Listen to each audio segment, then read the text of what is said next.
como el tema de... les cuento un poco que me interesaría mucho mirar el tema de cómo hacer la evaluación para la semana 8. Habíamos pensado originalmente para las evaluaciones de la semana 6 unos temas de exposición. Cada uno había asumido un tema de exposición, recuerdo.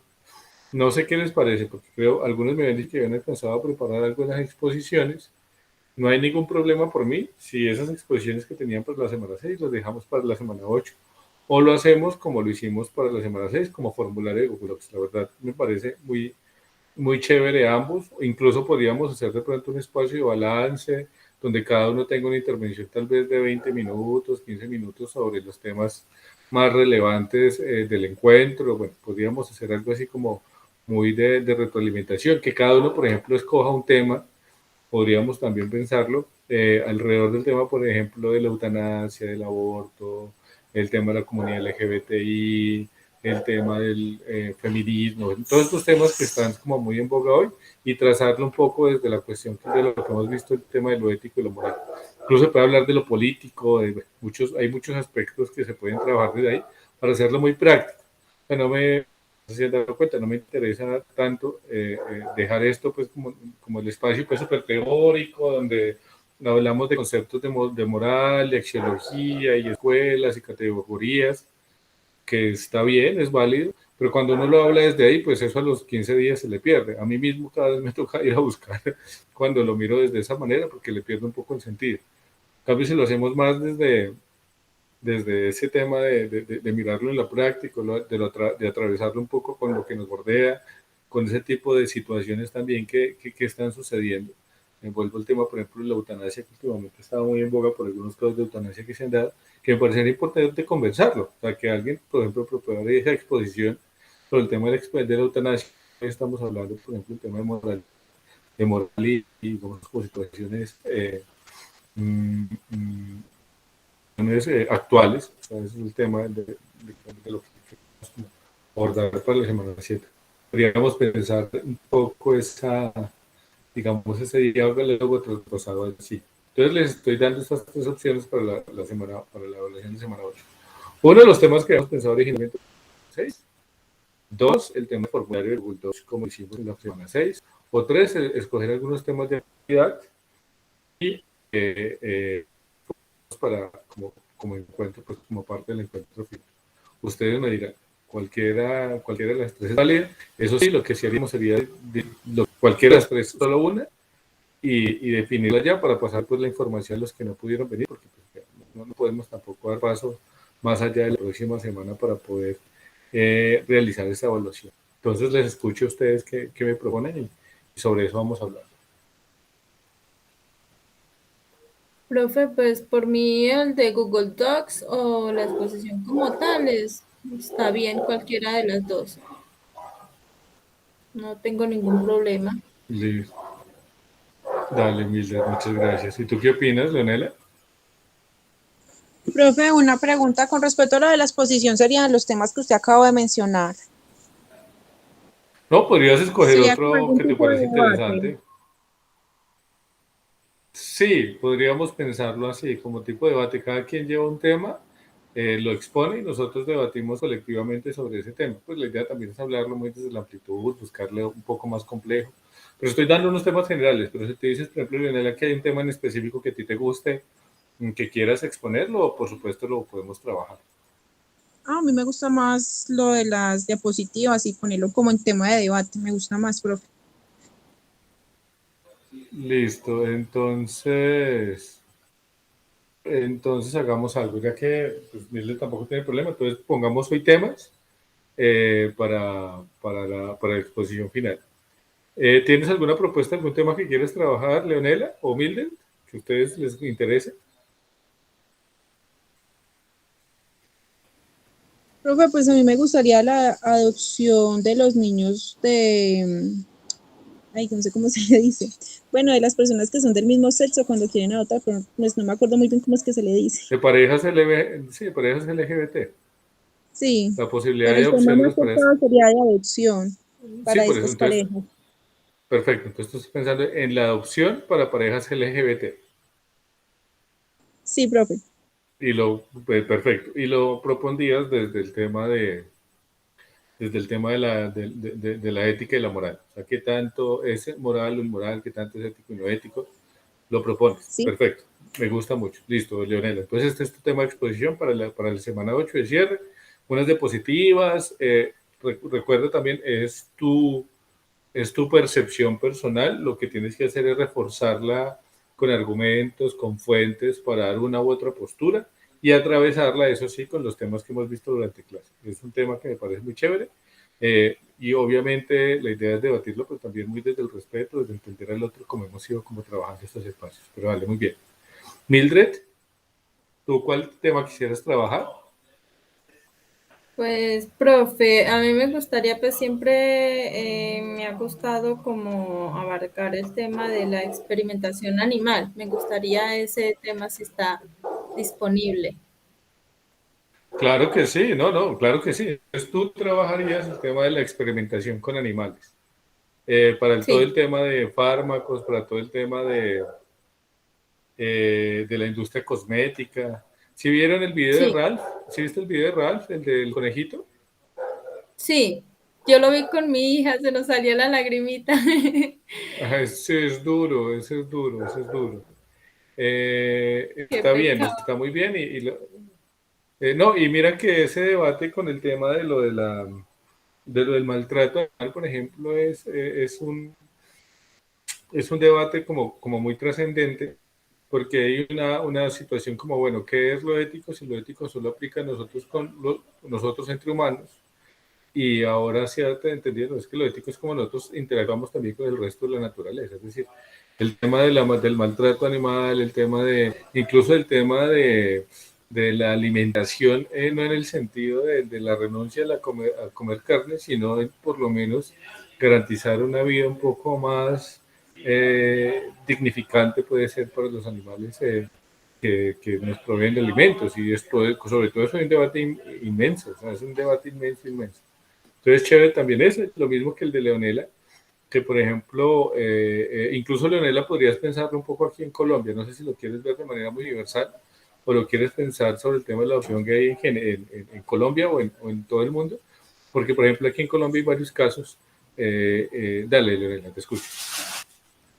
No, profe, sí me gustaría pues hacerlo principalmente aquí de Colombia, pero también me gustaría pues tocar algunos pues en algunos países, porque sé que también es un poco delicado el tema de estas personas poder adoptar, entonces me gustaría también abarcar en otros países. Listo. Y una pregunta, ¿cuál es tu lectura sobre eso? Pues ahí ya para ir adelantando el debate para la próxima semana. ¿Cómo así? Leonel, Sobre el tema que escogí, profe. sí, ¿estás de acuerdo o no estás de acuerdo? Sobre eso, pues yo estoy muy de acuerdo, la verdad que sí, pues siempre me ha gustado pues que los niños tengan un hogar, tengan amor. Pues muchas personas dirán que lo que ellos ven es lo que aprenden, porque obviamente es muy cierto, los niños absorben todo lo que ven de las personas, pero yo creo que eso es más bien de costumbres de cada familia. O sea, si nos acostumbramos a ver, por ejemplo, a un papá golpear a una mamá, porque estos niños no se pueden acostumbrar a ver a dos personas del mismo sexo amarse y pues que le den amor, cariño, pues es lo que más me importa, que tengan amor, porque pues de por sí en los hogares no reciben lo mismo que reciben en un hogar. Dale, muy bien, Leonela. Yo particularmente también estoy de acuerdo. No significa que esa es la postura que vamos a mantener, pero crúzalo con un dato que estuve hace unos años, mm, te podría decir hace unos 5 años tal vez, estuve trabajando en esos centros de restitución de derechos. Yo no sé si tú los conoces o ustedes han escuchado ese concepto. Mm, Los centros de restitución de derechos para niños, niñas y adolescentes, NNA se llama, son esos espacios que tiene bienestar familiar, donde llevan a los niños que han sido niños en condición de vulneración de derechos, es decir, niños que se encontraban ejerciendo la prostitución o que se encontraban en todo el tema, digamos, de en condición de calle o explotación laboral. Estoy acercándome un poco a eso. y uno cree que son pocos y son un montón. La cifra aquí es un montón. Y en esa época estoy hablándote hace unos 5 años, un poco más, no, yo creo que un poco más de 5, desde dejamos los 6 años. Habían 100.000 niños en hogares del bienestar familiar esperando por adopción. 100.000 niños en esa época. Sin contar la cantidad de niños que están en condición de calle o sin contar la condición de niños que están en núcleos familiares de miseria absoluta. Si uno traza eso, fácilmente tenemos más de 1 millón de niños en unas condiciones terribles de vida. Y hay una cantidad de parejas esperando poder adoptar, muchas de ellas parejas del mismo sexo, que se les niega por su condición, digamos, por su orientación, como si fuera más grave, lo veo yo así, como si fuera más grave para un niño tener dos padres homosexuales o dos madres lesbianas que estar aguantando hambre o en condición de calle. Es una cosa increíble, a veces es un poco un debate, pero está difícil de asimilar. Entonces podría mirarlo ahí, por ejemplo, desde ahí podrías mirarlo, el tema de la cantidad de niños pues, que hay en condición de calle, el tema de la cantidad de niños que hay en hogares de bienestar familiar esperando ser adoptados, pues porque eso también da una dimensión diferente del concepto, ¿no? Y para mí, con el tema de lo del maltrato animal, está todo ese tema de lo cosmético, está el tema del debate de zoológicos, por ejemplo, del tema de circos, o sea, todo ese tema del entretenimiento, o sea, los animales como labor, o sea, como animales de carga, por ejemplo, o para trabajos pesados, que eso, pues, por fortuna sigue reemplazando. Pero también está el tema, pues, de la experimentación cosmética. Y hay un debate, Milton, no sé si sabes el debate, por ejemplo, que tienen en este momento que es un debate interesante, ¿no? Que tienen con el científico de la malaria, Manuel Elkin Patarroyo. No sé si has visto algo de eso, Mildred. No, profe, pero sí he escuchado del señor.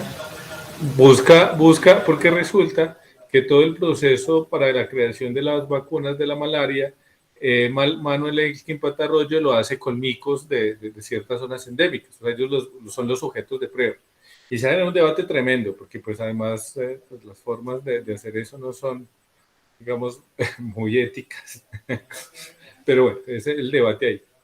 Hay una cosa acá y es que tengo el documental, como nadie por fortuna escogió el tema de eutanasia, entonces ahí en la plataforma hay un documental sobre el tema de la eutanasia que dura 24 minutos, que está muy en boga. Entonces, ¿qué les parece si vemos ese documental y en 24 minutos lo discutimos? ¿Quieren? Sí, profe, está bien. Sí, listo. Entonces voy a proponerlo. Está igual en la plataforma también por si lo queremos ver.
Deme un segundito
Hace poco el escritor Tomás González publicó en el periódico El Tiempo de Bogotá, en la sección de lecturas, un artículo que es un fragmento de su libro que se denomina Asombro, y el artículo lo tituló Dora y la vida.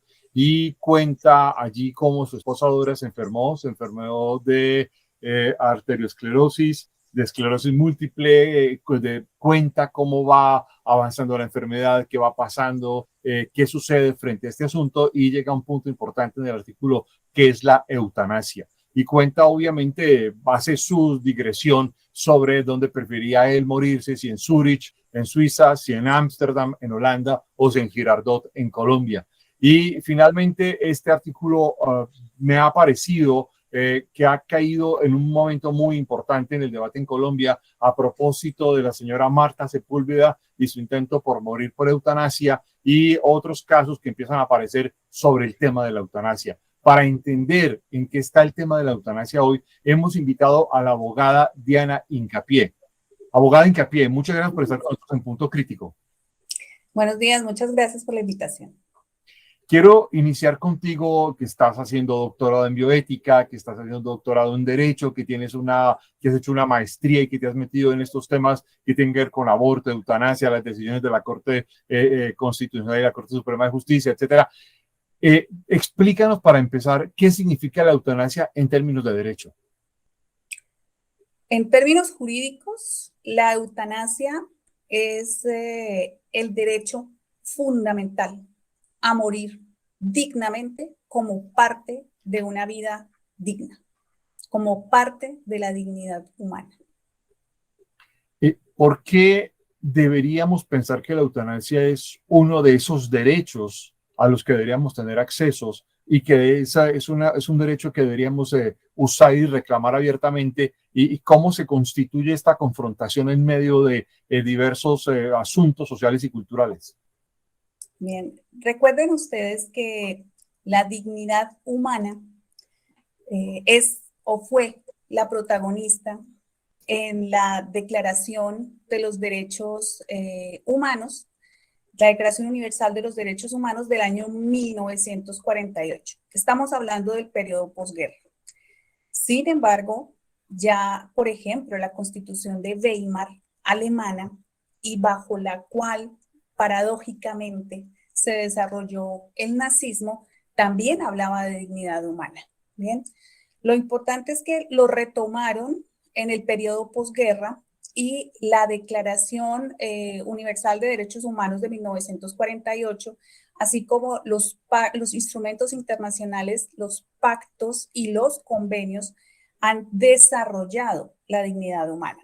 Como parte de la dignidad humana que se encuentra en el texto constitucional nuestro, aparece el derecho a la vida.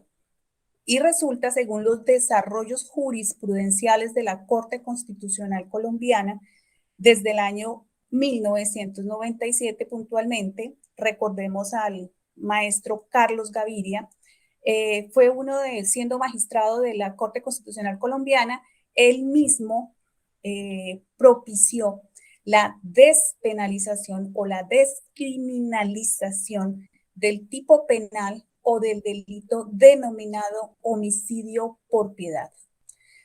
Se logró no una despenalización o descriminalización absoluta de la conducta, pero sí se logró una exequibilidad condicionada en el entendido de que lo que debía era que cumplirse con unos requisitos para poder acceder a ese derecho fundamental. Recuerden ustedes que el ex magistrado, ex filósofo del derecho, como muchos le reconocemos, no teórico jurídico, filósofo del derecho, a Carlos Gaviria, su padre se suicidó. Y recuerden que Carlos Gaviria era gnóstico. Luego, él, justamente en un artículo que le escribieron en una universidad en Medellín, hablan sobre palabra, vida y obra de Carlos Gaviria, y aclaran él, a través de su experiencia personal con la muerte o el suicidio de su papá, por qué se inclina hacia la muerte digna como parte de la vida digna. Básicamente eso, el desarrollo ha sido jurisprudencial de la Corte Constitucional colombiana. Por eso es que resulta bastante molesto y ha hecho ruido en la opinión pública la situación con la señora Marta Sepúlveda. Antes de entrar al caso específico de la señora Sepúlveda, quiero que nos diferencie o nos explique qué diferencia existe entre la eutanasia y el suicidio asistido y la eutanasia con respecto a la eutanasia pasiva o indirecta. Bien, la eutanasia se ha distinguido entre activa y pasiva. Activa está relacionada con una acción, con un comportamiento, puntualmente con un acto profesional médico, con el desarrollo de un acto profesional médico para, por ejemplo, suministrar anestésicos en unas dosis considerables para que el paciente pase de un sueño al sueño eterno. ¿Sí? Estamos hablando básicamente de suministrar medicamentos, una actitud, un comportamiento activo. La eutanasia pasiva supone dejar de hacer algo, ¿bien? Que eso a la larga también es un acto, pero bueno, es dejar, por ejemplo, suspender la ventilación académica a un paciente, es suspender, y eso es bastante cuestionable, ¿sí? La alimentación parenteral. Eso está en discusión. ¿Cómo es posible que hay pacientes que no están conscientes, que están en un estado, digamos, de muerte cerebral, y los médicos deciden suspender la alimentación por suero y la hidratación por suero? Esas situaciones van a propiciar que las infecciones, ¿sí?, hagan y deshagan en el cuerpo del paciente y finalmente muere por sepsis generalizada. Esa situación es cuestionable porque estaríamos hablando entonces de una situación de la cual no conocían incluso los familiares, y finalmente les dicen, ay, el paciente falleció. Pero si uno se va a dar cuenta en la historia clínica, les suspendieron la alimentación y la hidratación y de esa manera propiciaron la muerte. Entonces, activa supone suministrar un anestésico, un medicamento, buscando el efecto justamente de cesar los signos vitales del paciente, y pasiva está relacionada con dejar de hacer algo, dejar de hidratar, dejar de alimentar, dejar de la respiración, por ejemplo, mecánica. Y el suicidio asistido está relacionado con que el mismo paciente lo haga, sea el paciente el que se propine o se provoque la muerte, ya sea ingiriendo una sustancia o el mismo retirándose, por ejemplo, el dispositivo que le permite la respiración. Hago hincapié. Estaremos y vamos allí para que podamos explicarlo con más en detalle. El caso de la señora Marta Sepúlveda, que había logrado o había obtenido el acceso a ejercer la eutanasia en su caso, con una enfermedad de esclerosis que la ha ido paralizando progresivamente a lo largo de la última década. E incluso en un reportaje que salió en CNN, su hijo sale y explica cómo su madre ha ido perdiendo movilidad, ha ido perdiendo capacidades, etcétera, pero no estaba todavía en una condición de enfermedad terminal, y obviamente había logrado que se aceptara este asunto. Faltando muy pocas horas para ejecutar, la noche anterior, cuando iba a ejecutarse la eutanasia de la señora Marta Sepúlveda, este acto fue suspendido. ¿Qué fue lo que pasó allí? ¿Qué es lo que sucede en ese contexto? Bien, en primer lugar, la Corte Constitucional se había pronunciado mediante una sentencia de constitucionalidad, la número 233, del 23 de julio de este año. En esa sentencia había ampliado la despenalización o la descriminalización de lo que se conoce como homicidio por piedad, cuando se hablara no solo de enfermedades de tipo terminal, crónicas, incurables, degenerativas, progresivas, sino que era posible que el derecho fundamental a morir con dignidad, ¿sí?, lo ejercieran personas que padecieran de una enfermedad no terminal, pero que les generara demasiado sufrimiento, agobio. Eso es una postura de sensibilidad y de empatía con el dolor por parte de los magistrados de la Corte Constitucional. Como el Congreso de la República lo sabemos, se ha negado sistemática, reiterada e injustificadamente en muchas legislaturas a cumplir con su deber de regular desde el punto de vista legal, no solo el ejercicio del derecho fundamental a morir dignamente, sino el ejercicio del derecho fundamental a interrumpir voluntariamente el embarazo, el ejercicio del derecho fundamental, por ejemplo, a ejercer la objeción de conciencia en el caso de los profesionales del área de la salud o del talento humano en salud, justamente para la práctica de eutanasia o para la práctica de interrupciones voluntarias del embarazo, y se ha negado a regular muchos temas que son de su resorte. La Corte en esta ocasión le reiteró, exhortó nuevamente al Congreso de la República a ver si por fin hacen lo que tienen que hacer, y se les pidió que hicieran desde el año 1997 y se han negado a hacerlo, pero también involucró al gobierno nacional. Y lo interesante aquí es que quien asumió la carga del gobierno nacional no fue la cabeza o el rector del sector salud, Ministerio de Salud y de la Protección Social, sino que fue la Superintendencia Nacional de Salud como máximo ente de vigilancia y control. Y lo que hicieron fue expedir una circular dirigida a los sujetos vigilados de la Superintendencia Nacional de Salud, EPS, sobre todo, e IPS, para que cumplieran una resolución expedida por el Ministerio de Salud. En esa resolución, lo interesante es que se deroga la del año 2015, se deroga la resolución 1216 del año 2015, y a partir del 1 de julio de este año, la nueva resolución prevé que la eutanasia sea un derecho que se ejerza de manera voluntaria. Creo que es evidente que debe ser voluntaria. Lo importante es entrar a señalar que hay un aspecto volitivo por parte del paciente, sin duda, que sea informada. Eso no es otra cosa que decir que se requiere una especie de consentimiento informado, que sea inequívoca, es decir, clara, precisa y concisa de que lo que se quiere es morir con dignidad o dejar de vivir, ¿bien? Y finalmente que sea persistente. Y ahí es donde llama la atención poderosamente, ¿cómo así que persistente? Cuando usted me dice que algo es persistente es porque yo tengo que pedirlo más de una vez, porque tengo que hacer una solicitud y reiterarla en varias oportunidades para que sea persistente la voluntad.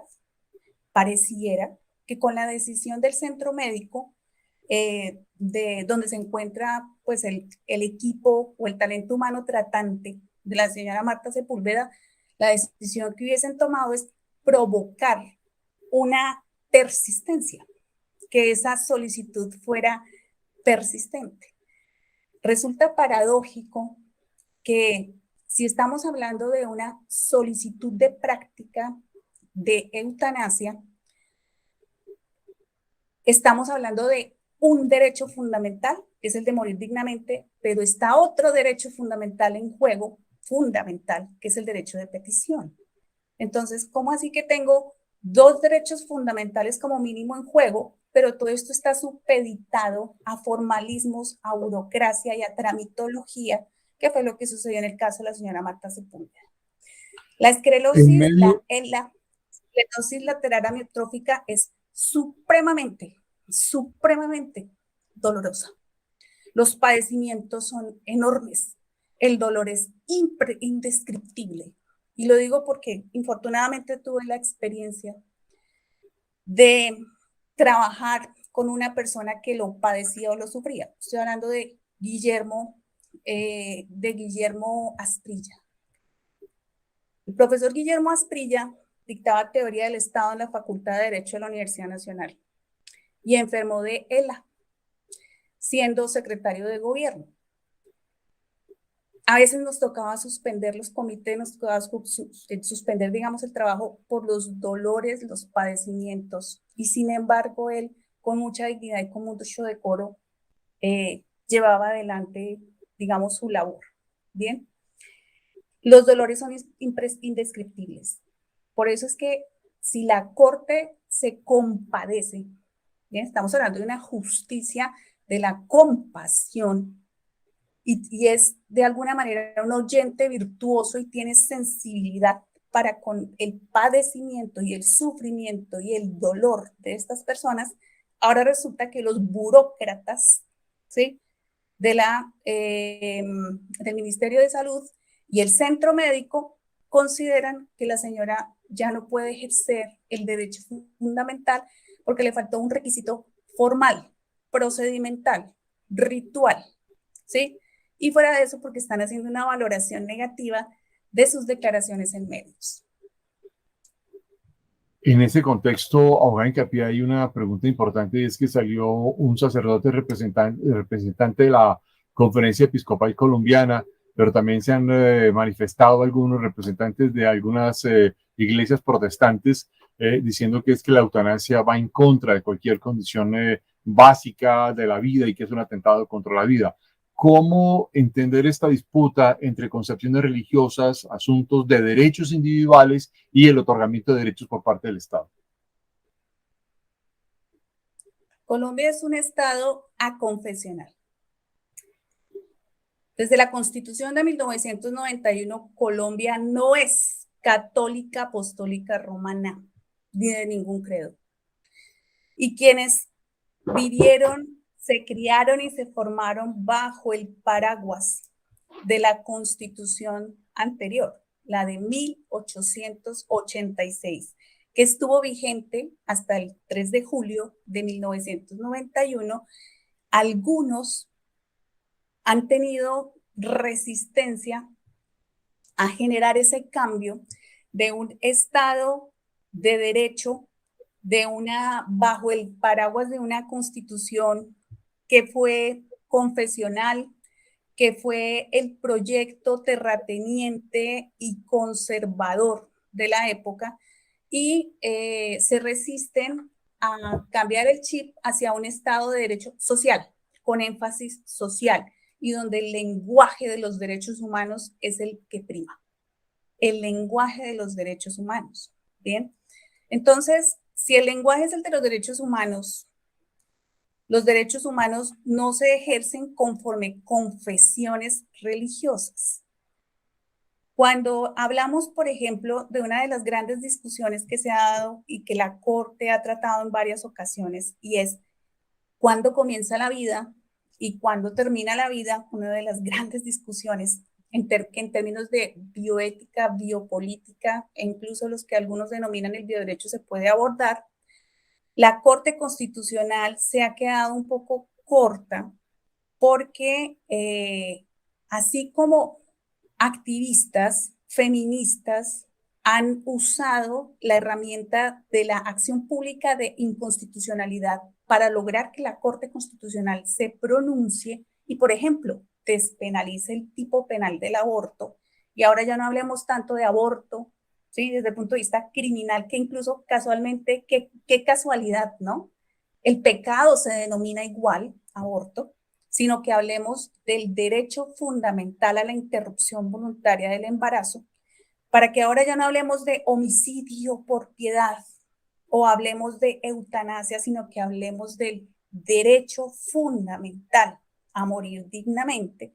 Cuando no se van a hacer esos cambios en la mentalidad, entran a eticidades, ¿sí?, a cuestionar la ley y a quienes interpretan la ley.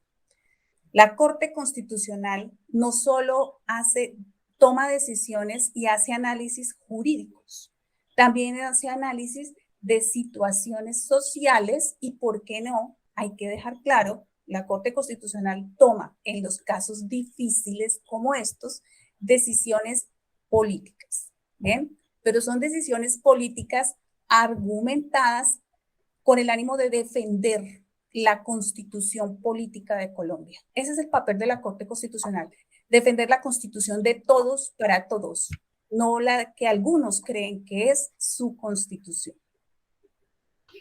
Diana, nos quedan como 3 minutos y quiero preguntarte esto con claridad. ¿Qué va a pasar de aquí en adelante, tanto en el caso específico de Marta Sepúlveda como en los casos de aquellos que quieran ejercer el derecho a la eutanasia? Porque con lo que nos has explicado, resulta ser un derecho inaccesible. Mira, las barreras son enormes y las barreras no solo son a nivel de regulación, Congreso de la República que no quiere hacer lo que le toca durante todos estos años. Las barreras institucionales también son a nivel reglamentario. La resolución que expidiera el Ministerio de Salud desde el punto de vista de reglamentación, digamos, del acceso a ese servicio de salud, resulta un poco restrictiva porque si bien recoge la creación y la regulación, digamos, del Comité Pro Derecho a Morir Dignamente, deja algunos aspectos de donde algunas personas se pueden coger para hacer interpretaciones erradas y, digamos que imponer una postura personal. Me llama mucho la atención lo siguiente: el Comité Pro Derecho a Morir Dignamente está conformado por un médico de la misma especialidad médico-quirúrgica del tratante, ¿bien? Por un psicólogo o clínico o un psiquiatra, médico psiquiatra especializado en psiquiatría, y por un abogado. Pregúntale usted al abogado, miembro de ese comité, ¿qué hace? Lo que hace un abogado, tristemente, debo reconocerlo y vergonzosamente debo reconocerlo, lo que hacen los abogados no son defender los derechos humanos del paciente. No, lo que hacen los abogados es configurar pruebas para una defensa o para prevenir riesgo antijurídico de que la entidad para la cual trabajan no sea demandada. Peor aún, son abogados notarios que lo que hacen es un acta del comité y un checklist de cumplimiento de papeles formales burocráticos. Entonces, mientras que tengamos abogados que no piensen en clave de derechos humanos, de la constitución política, de un derecho fundamental, sino que trabajen para los intereses de sus empleadores, ¿sí?, no vamos a lograr que ese comité interdisciplinario cumpla la función. De otro lado, la toma de decisiones, señalan, debe hacerse por consenso. Me parece simpático intentar un consenso cuando la resolución señala que el consenso es unanimidad. El consenso no es unanimidad. El consenso es integrar el disenso en la decisión. Y eso usted no lo logra poner en evidencia ni poner en práctica, porque digamos que el profesional de las ciencias sociales, que es ahí el abogado, debería orientar tanto procedimentalmente como formalmente, como materialmente, para la realización y materialización de un derecho fundamental, no para defender intereses, ¿sí?, de terceros y para defender su puesto y su salario. Pues Diana Marcela Hincapié, muchísimas gracias por haber estado con nosotros en Punto Crítico y habernos explicado estas dimensiones tan complejas de la eutanasia en Colombia. Con mucho gusto. Los esperamos a todos ustedes en una próxima emisión.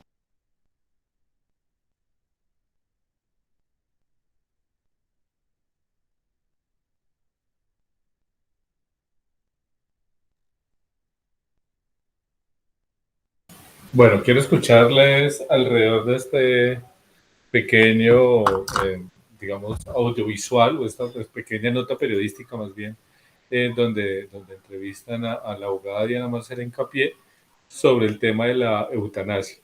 No sé, quisiera escuchar alguna voz alrededor de ello. Profe, pues no sé, ahí yo escuchándola en los tonos en que ella hablaba, a ella le parecía injusto, ¿cierto? Que no se aplicara en el caso de la señora. Pues en mi caso, en mi opinión personal, pues yo creo que yo estaría de acuerdo con eso, ya que es la decisión de una persona sobre su vida. aunque no se, aunque se aplican también muchas cosas religiosas sobre la vida, que no debemos atentar en ningún momento sobre ella, bueno, tantas cosas, muchas cosas religiosas también pueden que lo impidan, ¿cierto? Pero en tanto a lo ético, pues ella lo quiere, ella lo necesita, mejor dicho, como lo explican en el video. Y cualquier persona que tomara esa decisión de la eutanasia, pues yo creo que estaría em, con un sufrimiento, como se dice, em, horrible para tener, para llegar a pensar en eso. Y me he visto varias películas respecto al tema y en vez, pues no, esas personas que toman decisiones de no aceptarlo, por decir, ahí ella como hablaba de los abogados, como con esa rabia, como con esa impotencia de no poder hacer nada sabiendo que ella es una abogada y no poder hacer nada sobre el tema sabiendo que ahí se queda pues claro cómo ella está de acuerdo dando su opinión respecto al tema. Y pues no sé, yo creo que eso tiene muchísimo, la verdad, muchísimo de dónde abarcar tema, de dónde hablar, de dónde debatir. Dale, no, muy bien, Mildred, por tu aporte. Igual aprovechamos pues este rato para hablar. ¿Y tú, Leonela, qué opinas? Profe, pues yo, pues igualmente como dice mi compañera Mitre, o sea, la señora prácticamente estaba indignada porque obviamente no le aplicaron la inyección a la señora, pero algo que sí me llamó mucho la atención fue cuando ella indicó que todos tenemos el derecho a morir dignamente.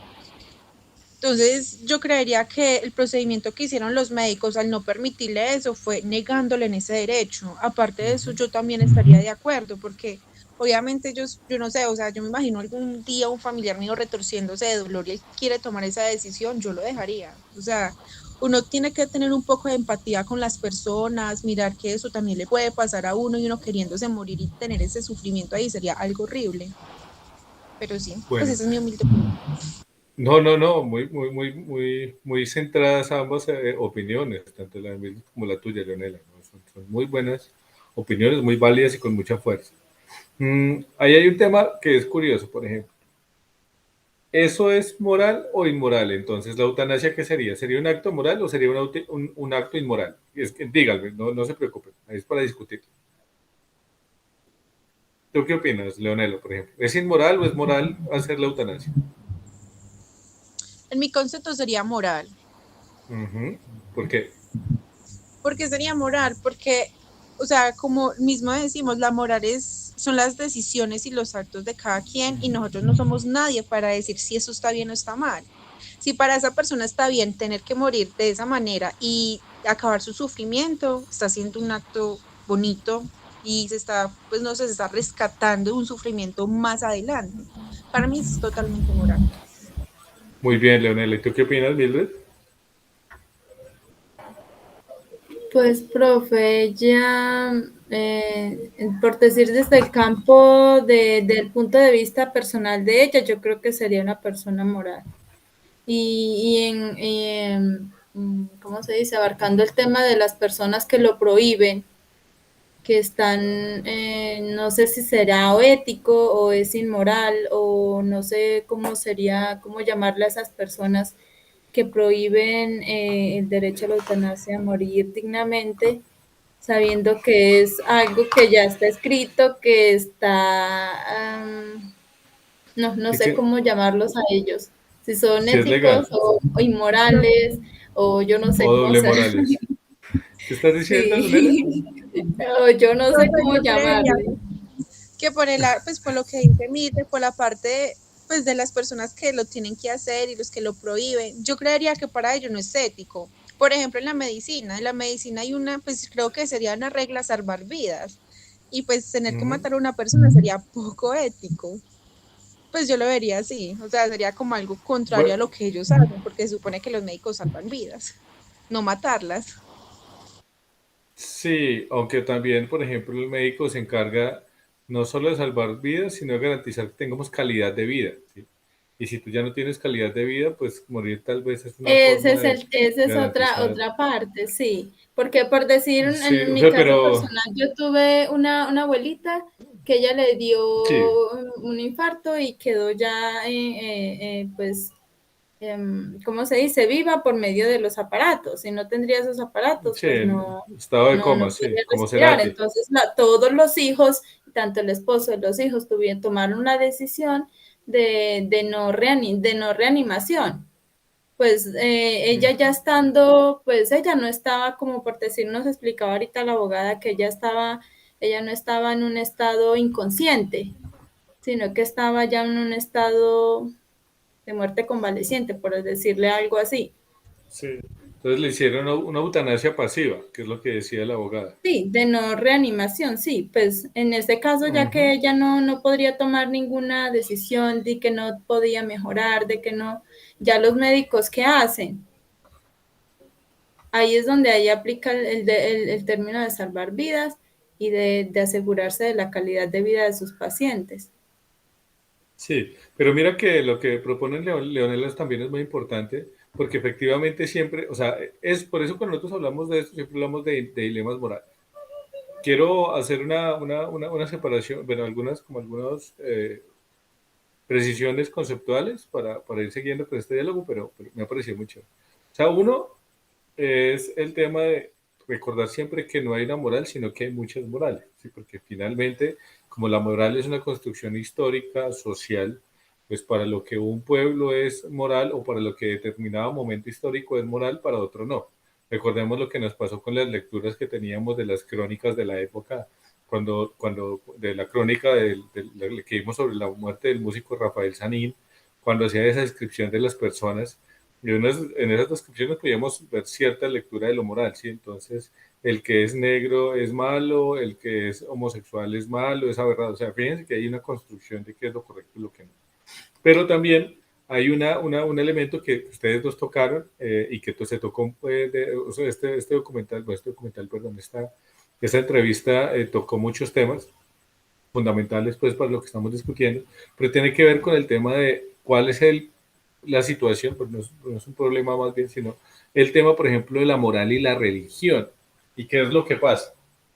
Que por lo menos en la religión cristiana, porque no es la única, sino hay muchos, la religión cristiana es una religión totalizante, ¿sí? Nosotros tenemos esa herencia judio-cristiana y obviamente hay elementos buenos y positivos de la herencia cristiana, claro que sí.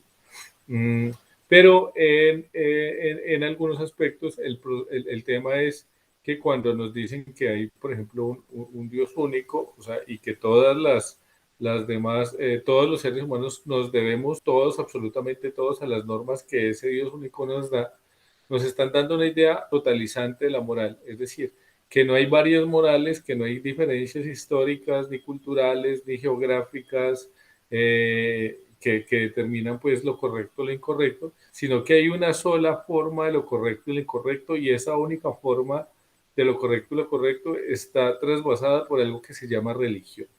En ese sentido, tenemos que la religión tiene una idea de moral, ¿sí?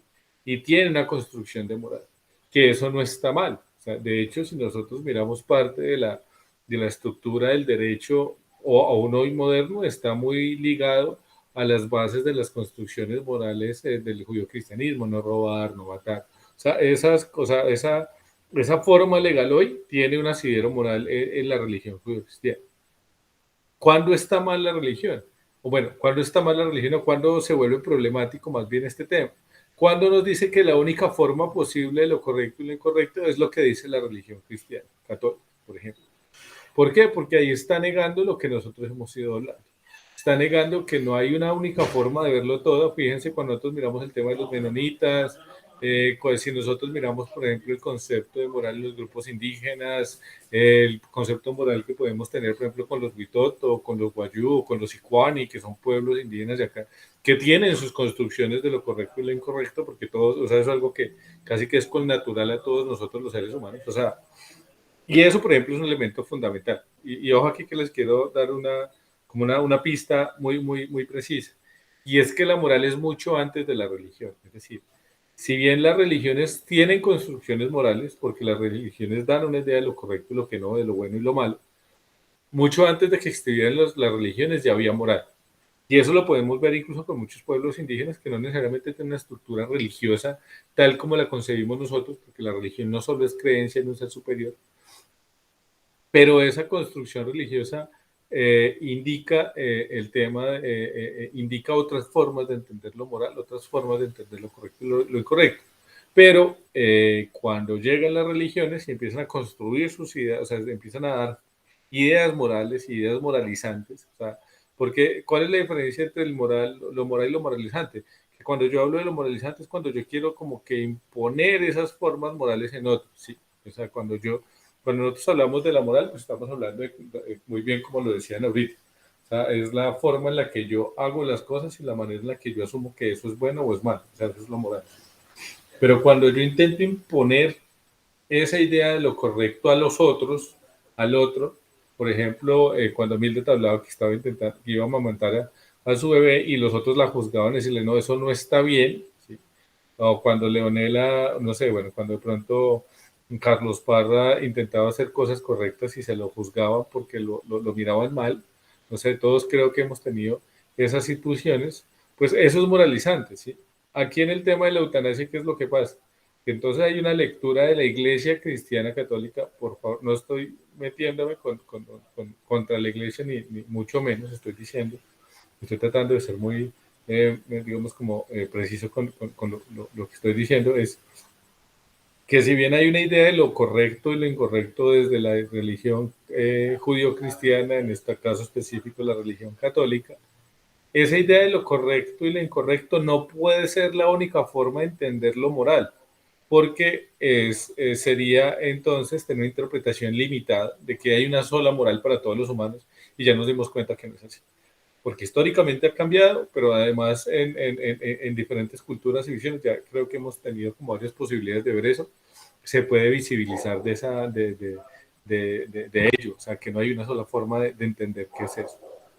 Entonces ahí, por ejemplo, el tema que nos pasa hoy en Colombia, con el tema de la eutanasia, es que ese discurso de la moral religiosa se impone a esas otras visiones que se está entendiendo, digamos, de incluso, miren que habíamos hablado en un encuentro el tema de la moral y el derecho, ¿sí? Recordemos que independientemente del derecho, se necesita la moral porque el derecho es coacción, mientras que la moral es práctica y reflexión. O sea, entonces, el derecho tú lo haces porque te meten a la cárcel, porque es legal o es ilegal. Volvemos por ejemplo, el tema del video de la performance, pues que decía que le podían hacer lo que todos, se me dio en este momento el nombre. Quien te detiene a ti no es el derecho, sino lo moral, ¿verdad? Porque en ese sentido, a la luz del derecho, tendríamos que tener cámaras en todo lado para poder garantizar que la gente actúe de manera correcta. Mientras que la moral, tú no necesitas una cámara para que te digan qué hacer, porque la moral es como tu obra, ¿sí? Está incluso en la categoría ostacantánea de la buena intención, es decir, tú obras con buena intención. Y eso no es porque te van a meter a la cárcel o no te van a meter a la cárcel, que es el problema del derecho. Pero fíjense aquí con el tema de la eutanasia, ya el derecho está diciendo que se puede. Está diciendo, si tú consideras, bueno, hay varios requisitos, porque la jurisprudencia, la norma nos dice ahí, la abogada nos decía algunos de ellos, pero si hay ciertos requisitos para poder poner fin a tu existencia, esos requisitos el derecho te permite aplicar la eutanasia, ¿sí? Entonces ahí hay una relación, por ejemplo, entre moral y derecho, entre una moral y un derecho. ¿Qué es lo que pasa? Que esa moral que está de la mano con el derecho está en conflicto con la moral de la Iglesia Católica, porque en específico es la católica. Ustedes miran y salen los curas, bueno, no conozco muy bien cómo es la jerarquía de los obispos, a decir que no, que primero la vida. Ahí, y ahí lo que decía Mildred, si no sabía si es doble moral, si no. Ahí es moralizante. ¿Por qué? Porque es la moral de la iglesia. ¿En qué caso nosotros podríamos decir que hay doble moral? Por ejemplo, ¿cuándo podría decir yo que es doble moral? Este tema de la eutanasia, cuando dice que la vida sí o sí, que incluso puede aplicar con el tema del aborto. ¿Cuándo podríamos encontrar un caso de doble moral, por ejemplo? ¿Alguna idea?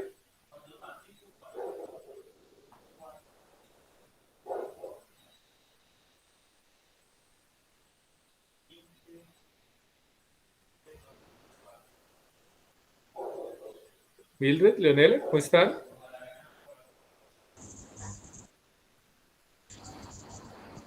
Profe, con doble moral no podría ser un ejemplo, por ejemplo, con los políticos, cuando Sí, prometen claro, algo dale, y en dale. realidad no cumplen y se muestran de una manera y por detrás son de otro, pues yo lo veo así.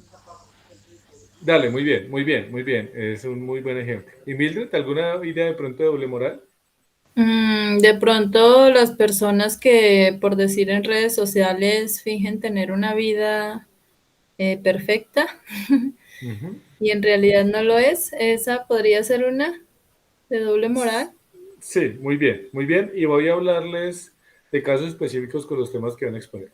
Por ejemplo, un tema de doble moral con la eutanasia, es decir, que alguien no puede optar por la eutanasia porque la vida es sagrada. ¿Sí? Entonces, lo que dicen, no, tú no puedes optar por la eutanasia porque la vida es sagrada y como es sagrada, tú no puedes atentar contra ella si sea tu vida. Ese es un concepto.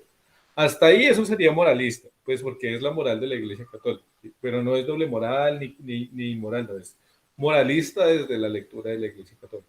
Pero cuando eso se vuelve doble moral, pues cuando, por ejemplo, no tienen lío con eso, pero no tienen lío con los paseos de la muerte, es decir, no hay lío con que la gente se muera en las ambulancias porque no pueden llegar a un hospital, o no hay problema con que millones, bueno, pues miles de personas, o incluso cientos de miles, se mueran de cáncer porque no hay tratamientos, porque no hay medicamentos, porque el sistema de salud está colapsado. Entonces uno dice, bueno, pues si usted se preocupa tanto por la defensa de la vida, y ahí vamos, por ejemplo, con los políticos que son de esa línea, que dicen, no, es que la vida es sagrada. Bueno, si usted se preocupa tanto por el tema de que la vida es sagrada, ¿por qué no más bien garantiza que haya hospitales que tengan todos los equipos para poder garantizar el derecho a la salud de la gente? Pero ahí sí no pasa. Que es, y vamos, por ejemplo, con el caso de lo que quiere, lo que quiere, perdón, no, lo que va a exponer Leonela con el tema de la adopción de parejas homosexuales. Entonces dicen, no, es que eso no está bien porque a los ojos de tal moral, una familia solo puede ser papá, mamá e hijos. Uno dice, bueno, hasta ahí es moralizante, pero ¿cuándo es doble moral? Pues es doble moral cuando, por ejemplo, no le interesa la cantidad de niños que hay en condición de calle, cuando no le interesa la cantidad de niños que están, que están sufriendo maltrato infantil. Es más, cuando esos mismos, por ejemplo, proponen que haya cárceles para niños de 12 años porque están cayendo en asesinato y sicariato. Pero es un niño que se forma en la calle en medio de la violencia, ¿qué puede pasar de ese niño? O sea, obviamente, niños en condición de calle, pues van a terminar con eso. Y volvemos con el tema, y vamos también con el tema, por ejemplo, de Milton, de doble moral. Doble moral es, por ejemplo, que estén a favor del uso, por ejemplo, de animales con pruebas científicas, o sea, que digan que sí, que eso es correcto, pero esa actitud de permitir testear las pruebas en animales, vaya, por ejemplo, bueno, lo uso más, bueno, es un tema de doble moral con los animales. Por ejemplo, el tema de decir que están en contra del maltrato animal, por ejemplo, de perros y gatos, que es pasa porque pues ya son animales domésticos que están más vinculados al núcleo familiar, pero que no les importen que se testeen animales para cosméticos, por ejemplo. O que uno esté en contra de eso y use los cosméticos que testean en animales. No, porque la doble moral, o sea, ¿qué es, digamos, el tema de la doble moral? Es garantizar que nosotros seamos consecuentes en nuestro decir y nuestro hacer hasta el, digamos, como hasta el último momento, hasta el último nivel de ello. Es decir, si yo soy un defensor de la vida, pues debo ser un defensor de la vida en todas sus esferas. Entonces, si yo soy un defensor de la vida que está en contra de la eutanasia, que está en contra de la interrupción voluntaria del embarazo, porque son los mismos, que es lo que se llaman ahora pro vida, pues si yo estoy ahí, pues también debería ser un defensor del acceso universal a la salud, debería ser un defensor del fin, sí, del fin de los niños en condición de calle, decir, un defensor de... ¿Sí ves? O sea, si yo soy un pro vida, pues ese pro vida tiene que ser integral, ¿sí? No puedo ser un pro vida únicamente para que las mamás deban parir y un provida no más para que las personas no puedan hacer eutanasia, sino que el provida debe ser en todos los aspectos de lo que significa la vida, ¿sí? Y si yo soy lo mismo, y si yo soy, por ejemplo, eh, pro, soy un pro defensa de los animales, pues esa pro defensa de los animales, pues también debe significar la defensa de los animales en todas sus, digamos, sus características. Entonces, cuando nosotros no hacemos eso, estamos cayendo en el plano de la doble moral, ¿sí? Que pues los ejemplos que ustedes usan son muy buenos, con el tema de los políticos, que pues claro, siempre terminan diciendo una cosa en campaña y terminan haciendo otra, pero a nosotros también nos pasa, es más, nos pasa muchas veces. Y eso no, digamos que no está necesariamente mal hasta cierto punto, porque digamos que para eso es que uno tiene que reflexionar siempre sobre sus acciones para tratar de ser lo más consecuente posible, ¿sí? Es más, nosotros mismos cambiamos nuestros discursos morales. Y hay discursos morales que están enmarcados en todo, en todos nuestros aspectos de la vida. O sea, porque como todo, o sea, como la moral es nuestra relación con el otro sí o sí, con la otra persona sí o sí, pues esa relación con la otra persona está marcada con eso. Pero finalmente sí me parecía como importante eso, separar moral y religión, es decir que si bien las religiones tienen una moral, esa no es la única moral que existe, entonces por eso siempre hay conflicto. ¿Por qué hay conflicto? Porque la religión intenta en su discurso moralizante imponer eso a todos los demás y pues resulta que estamos en una realidad mucho más compleja, mucho más rica, mucho más rica, en la medida en que ya hay personas que pueden pensar eso. Pero bueno, volviendo al tema de la eutanasia, ¿ustedes alguna vez han visto La escafandra y la mariposa?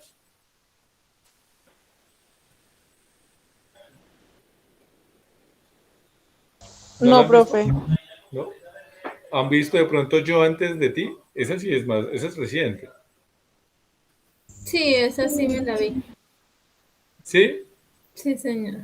Y si vieron de pronto Mar Adentro.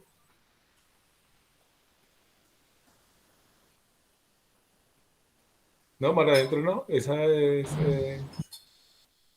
Lorela, no te escuché. No, profesor, sí no me lo he visto. Bueno, no se preocupen. Pero mire, tres películas sobre la eutanasia. La escafandra de la mariposa es una película que trabaja, digamos, un poco parecida a Yo antes de ti. Es una película que trata de un tipo que una vez iba en su carro. No les voy a hacer un spoiler, pues como muy general, pero no les voy a contar pues, bueno, los detalles. Una película muy bella, muy fuerte. Sufre un accidente cerebrovascular, esas cosas raras que le pasan a alguien y queda cuadrapléjico. Resulta que la cuadraplegia, él lo único que puede mover es un párpado, o sea, lo único que puede hacer es parpadear. Y en eso empieza a comunicarse a través del parpadeo. O sea, es una cosa tremenda. Y esta película es un documental también, es decir, está basada, es una película, bueno, cine documental más bien, está basada en un hecho real, porque él escribió un libro, de hecho el libro se llama así, El hombre que escribe con los párpados. El libro no lo he leído, la verdad, pero pues me dicen que se consigue. Y muestra todo ese periplo, porque esa película además tiene una, una cosa que me parece muy interesante, y es que toda la película está en primer plano desde él. Entonces uno ve la película y es como si uno fuera él, o sea, es como él ve todo, ¿sí?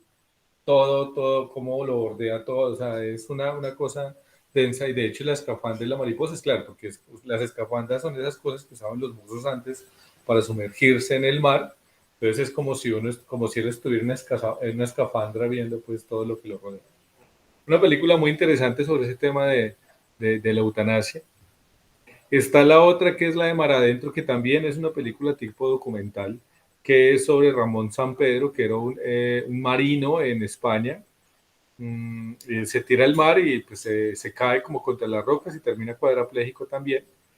Y él da una lucha gigante por el tema de la eutanasia. Digamos que Ramón Sampedro sí puede hablar, o sea, sí puede, digamos, como gesticular y demás.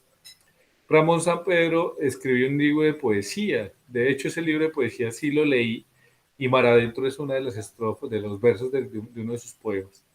No me acuerdo cómo es que se llama el libro de poesía de Ramón Sampedro. Cartas desde el infierno se llama. que es una serie de cartas intentando solicitar la eutanasia, y en esas cartas es una cosa como género epistolar se llama.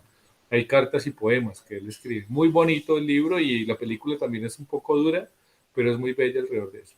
Y la última, que es la que sí hemos visto todos, es la de Yo antes de ti, donde uno ve ese caso, ¿no? El tipo que es cuadrapléjico, la chica que va a atenderlo, y mire cuál es la historia. Finalmente, y pese a que él era feliz con ella y uno pensaba un final en el que iban a morir viejos, pues él decide terminar su vida, o sea, decide hacer eutanasia pese a tenerla, o sea, pese a estar con ella, pese a sentirse feliz, porque de todas maneras es un tema de decisión. Y miren que la moral no es, en este caso, no es absoluta. O sea, ¿qué significa en absoluta? Bueno, la moral no, más bien digamos como la cuestión de la reflexión ética.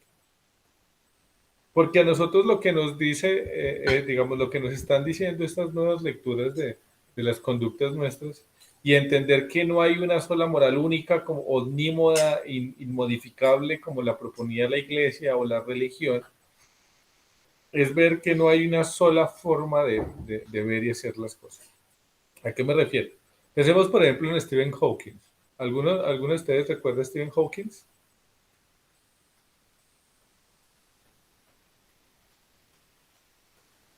¿Leonela o Mildred? No, profe.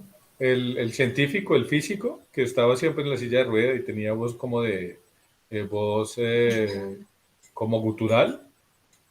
Ah, sí, sí, ya me acordé de él, sí. Yo me vi un ¿Sí? documental de él. ¿Tú la viste? ¿De pronto los recuerdas, Leonela? Este no fue el que descubrió los agujeros negros, profe. Sí, sí, él mismo, exactamente. Ah, Hay una sí. película sobre él muy reciente, es una película que tiene máximo 5 años, que se llama La teoría del todo, que es bonita porque además muestra todo ese tema de su proceso, pues, de pérdida de la movilidad. ¿A qué es lo que vamos, a lo que quiero ir con ello? Fíjense que yo antes de ti, el tipo tiene una condición similar a la de Stephen Hawking, pues decide terminar su vida. Mientras que uno mira a Stephen Hawking y él dice, no, yo voy a morir de viejo, o sea, hasta donde pueda, y se hizo científico, escribió, bueno, se hizo, no, ya era científico, pero se siguió con su vida científica más bien, escribió infinidad de libros, generó pues toda una suerte de producción teórica importantísima para la ciencia. ¿Y cuál es el tema ahí? Que ambos están bien.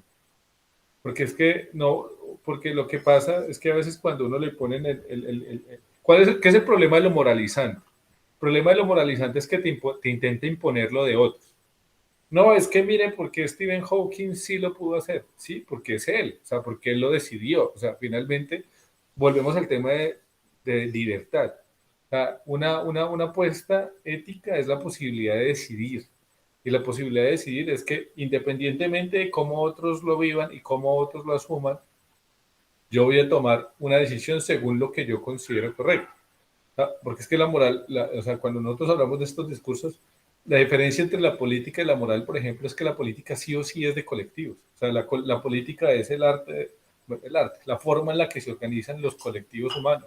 Mientras que la moral y la ética, como reflexión de la moral, es la forma en la que nos relacionamos entre individuos. Que esos individuos generan colectividades, sí, pero es la relación entre otros.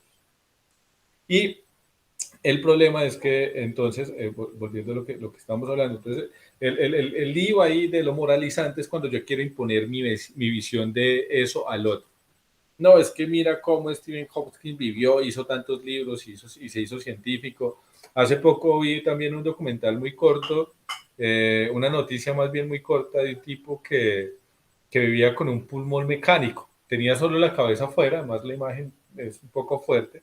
Tenía con una especie de aparato completo.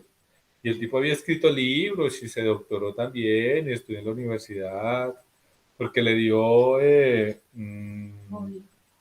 poliomielitis. Si le dio poliomielitis de niño, ese poliomielitis pues lo dejó inválido, pero él decidió quedarse, o sea, vivir, y ha podido vivir. Ya es un señor, digamos, ya casi un abuelo, y es una de las pocas personas que tienen esos pulmones mecánicos. ¿Cuál es el problema? Que él no puede, o sea, que su forma de vida es válida y correcta para sí, pero no puede volverse una forma de imponérsele a los otros. ¿Sí? No puede volverse una forma de imponérsele a los otros. Y eso es un tema, por ejemplo, de lo que está pasando con situaciones como la eutanasia o como el aborto. ¿Sí? No, es que mírenla a ella que tiene 10 hijos y es feliz. Válido, sí, válido. Pero eso no puede ser una forma de decirle a una mujer que no quiere tener hijos porque fue producto de una violación, o bueno, porque por los casos que sea, que interrumpa su embarazo. Porque digamos, cada concepción de lo correcto es distinta, ¿sí? Es variable, bueno, no es distinta. Sí, bueno, sí, porque es la forma en la que yo en la que yo practico, o sea, dentro de la religión. Entonces, miren que la circunstancia de lo moral se vuelve muy compleja, es por eso, porque no está, o sea, si bien la moral es como nosotros interactuamos con la realidad, interactuamos entre nosotros, lo moralizante es cuando yo siempre intento imponer al otro lo que yo considero correcto o incorrecto. ¿Sí? Y entonces, ¿qué es lo que pasa? Que como esta sociedad no es perfecta, pues esa construcción de lo moralizante termina incurriendo en la norma, es decir, termina metiéndose en el derecho, termina metiéndose, porque mira lo que le han hecho a la pobre Sandra, que es que no se ha podido, no ha podido hacer la eutanasia, porque le han aparecido todas esas cosas burocráticas de papeleo y demás para postergar su decisión, para postergar el acto de su decisión. ¿Y eso qué es? Es como ese discurso moralizante termina influyendo, contaminando otros escaños del derecho, por ejemplo, que el derecho es lo legal y el derecho no debería estar siendo cooptado por ese tema porque el derecho está, eh, ya lo vimos pues en otro espacio. Entonces, el tema de lo moralizante es eso. ¿Sí? ¿Nos quedaron claros los conceptos moral, moralizante y doble moral? Sí, profe. ¿Sí? Mildred. Sí, profe. Listo. Entonces, mire que aquí, ¿por qué? Porque nunca hay inmoralidad. ¿Qué significa que nunca hay inmoralidad? Porque nosotros siempre actuamos bajo una moral. Sea una moral diferente a la que tienen los otros, pero pues, o sea, no, o sea, decir inmoral es inmoral. Y es imposible, porque la moral es la forma en la que nosotros actuamos. O sea, para que no haya moral tendríamos que estar sin gente, o sea, porque es la única forma. No sé, como el náufrago, cuando uno solo en una isla, pues obviamente, ¿cómo va a ser moral o no moral si no hay nadie más? Ahí sería inmoral, de resto es doble moral. O sea, doble moral o bueno, está un poco ético. Bueno, podríamos buscar otras categorías. Pero ese uso de lo inmoral es una forma, por ejemplo, es un concepto que usa mucho la iglesia. No, es que es inmoral, claro, porque como la iglesia considera que solo hay una moral, entonces por eso dice inmoralidad. Pero como nosotros ya hemos hablado y nos hemos encontrado que hay muchas morales, pues no hay inmoralidad. Lo que pasa es que hay una moral muy diferente a la mía.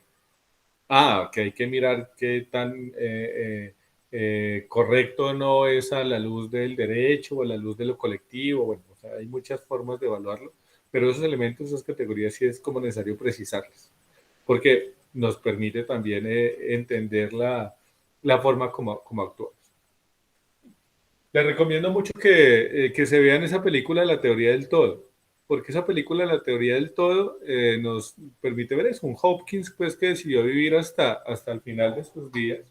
Incluso ese documental, del pulmón mecánico, me parece bonito, porque es un señor que pese a todo decidió vivir, o sea, decidió vivir y, y pues es su vida, o sea, está bien con ello. Si quieren, vemos el del pulmón de hierro. ¿Les parece? Dura 11 minuticos. Sí, profe, veámoslo. Ya me Veámoslo. causó intriga. Listo, es un poco fuerte, pero ¿qué? Pero me parece importante contrastarlo con el tema de la eutanasia. Es decir, cómo alguien, pues, si a todo decide vivir un montón de tiempo y está bien. Eso o sea, es que no, este documental, me gusta mucho. Entonces los va a poner 11 minuticos y con eso discutimos y cerramos. Voy a poner aquí mi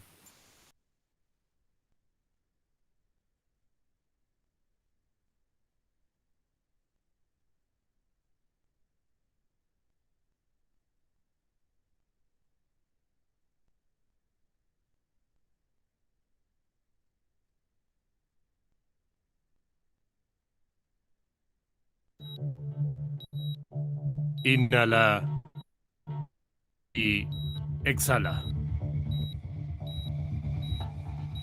Paul se despertó. Estaba encerrado en un cilindro de metal desde el cuello hacia abajo. No vio lo que estaba pasando debido a la carpa alrededor de su cabeza. Cuando la enfermera quitó la carpa, el niño finalmente vio a su alrededor. En una sala enorme y ruidosa, habían docenas de niños más encarcelados, llorando de dolor. Paul no podía ni gritar ni hablar. Todo lo que pudo hacer fue mirar. Observar cómo los niños se reemplazan unos a otros. Algunos de ellos murieron unos días después y otros niños tomaron su lugar. Algunos se recuperaron y regresaron a casa, pero Paul todavía estaba en el cilindro y escuchó a las enfermeras susurrar, apuntándole con el dedo. Hoy se va a morir. Esas palabras le hicieron querer vivir aún más, y Paul siguió viviendo, pero permaneció en el cilindro y seguía soñando. Soñaba con ser presidente o abogado cuando creciera, pero primero quería dejar la sala donde había estado durante 18 meses, más que cualquier otra persona. ¿Qué es ese cilindro? ¿Cómo se metió allí? ¿Por qué solo hay dos formas de dejarlo? ¿Y cómo se las arregló Paul para salir de ese cautiverio?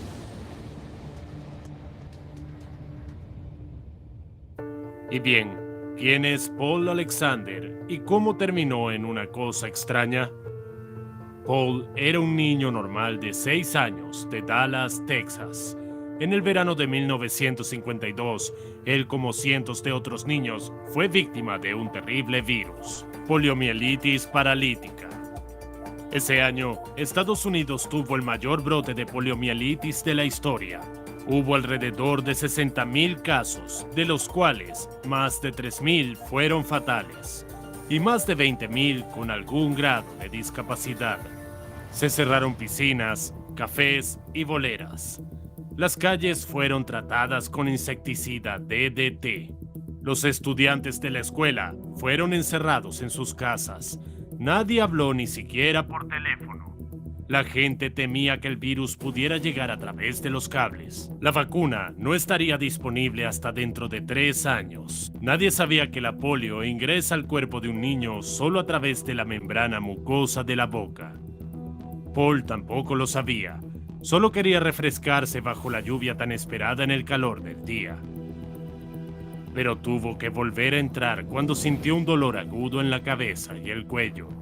Su madre le ordenó que se acostara.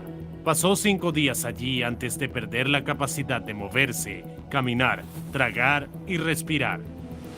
Eso se debe a que el virus entró en su sistema nervioso central y provocó la muerte de las células vitales que son responsables de la capacidad funcional de los músculos, incluidos los músculos respiratorios. Fue entonces cuando entró al cilindro, el pulmón de hierro. Así es como se llama, un invento de presión negativa que ayuda al paciente a respirar literalmente. Cuando los fuelles empujan aire hacia el interior del cilindro, el aire entra en los pulmones del paciente. A medida que cambia la presión, el aire se expulsa de los pulmones del paciente y se liberan. Pero no dura para siempre. Solo hay 2 formas de salir de la máquina: recuperándose o muriendo. Pero Paul Alexander ni murió ni se recuperó. La poliomielitis lo dejó completamente paralizado, incluyendo sus pulmones. Estaba claro que el niño no podía quedarse en el hospital para siempre. Era hora de que se fuera a casa. Pero no podía marcharse sin la máquina de 300 kilos. ¿Cómo se adaptó la familia de Paul Alexander a una nueva vida con una máquina zumbadora? El fuerte sonido del pulmón de hierro nunca había sido un problema. La verdadera catástrofe fue su ausencia. Si el pulmón estaba silencioso, significaba que Paul no respiraba, y el aparato guardaba silencio cada vez que había un apagón.